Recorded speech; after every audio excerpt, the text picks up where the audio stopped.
I was watching a few videos by a man named Derek Price, and it was very interesting to me because when you see a video that talks about curses or breaking curses and things like that, you immediately go, hold on, I don't know. But one thing that really stood out to me in this video more than anything else is literally the power of our words. You know, we read the scripture and it talks about how our words have power. Our words can be like a sword piercing through things. It can be powerful to the extent of the good, or it can be powerful to the extent of the negative. Whatever motive you speak out of, the result of your words will be. And although that concept was very real to me for a long time, when he started talking about there are curses that we pronounce over ourselves because of some of the negative self-talk that we have, or the way that we respond to other people when we're angry, when we're feeling resentful, when we're feeling just some type of way, there is sometimes times where we do respond and we speak things and we're not understanding the power of our words and how our words, it can actually be producing curses over our lives. And he even went through a few demonstrations of how people in the Bible spoke curses over even their spouses without even knowing about it. It was Rachel. Rachel was one. She ended up stealing an idol piece from her father. And her father thought that it was her husband. But her husband was like, look, I don't know what you're talking about for one. I've never stolen anything from you. I don't have a reason to take that. But the father, that's all the father could think of. All the father could think of was that you must have stolen it because you were moving out. But he didn't realize that it was his daughter who stole it. So her husband said, well, God curse whoever it is who stole from the king, because obviously that's not okay. He didn't even realize that he was cursing his wife simply because he made the statement. And he went through and talked about how there was a lot of times, especially like King Saul, who would pronounce things out of their mouths, not even understanding what they said, but because they said it, it had to go forth. And he was talking about how there's a lot of curses that we pronounce over ourselves.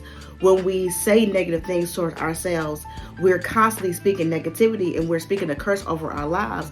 And the curse cannot be broken until it is depronounced, until it is attacked and stopped. I just wanted to get on here and encourage you guys to start thinking about the things that you're saying. After I watched that video, I started going back into my years of just built up anger towards myself. And I used to say a lot of things just to myself. And when I watched that video, those things would start to come back to mind. And I could relate those things to today. And it was just like, man, I didn't even realize that there was times I was literally cursing myself, cursing my life. And I had no idea that that's what I was doing. There's times that we curse people that are dearest to us because in our anger, we're speaking these things. In our self-pity, in our guilt and our shame, we're speaking all these things, not understanding the full effect in which we're speaking. Like I said, motive does play a part in it. If it is your motive to degrade somebody, that is the production of what you will see. If it is your motive to encourage somebody, that is the production of what you'll see. So motive has a huge part to play in this. And one thing that I really like about the word and its awesomeness is that God is going to examine the heart. He's going to examine the motive in everything that we do. So on one end, God can protect us from everything if we allow him to, but you have to be able to think about, how are you leaving yourself unprotected when you speak negativity over your own life? When you speak simply, I don't feel well, I don't want to go to work. I have to catch myself sometimes. I don't want to go to work. I don't want to do anything today. I don't want to leave the house today. It's simple things like that. It's like you're pushing out of your mouth the production of what you're going to see that day, that week, that year, that month. You're pushing those things out of your mouth. And they're like seeds in the ground. What we sow, we will reap. We're sowing these things out. And the manifestation of those things, the production of those things is what they are. Not acknowledging our part in it, we get upset when something doesn't go the way that we think that it should, or we get upset when we don't have a productive day, don't have money for ends to meet. We get upset with all this stuff, not even realizing that you had a part to play in that when you simply said, I'm tired, I don't want to get up, I don't want to leave the house, I don't want to go to work. You have all these factors that's playing into it. You can't deny that the curse is there.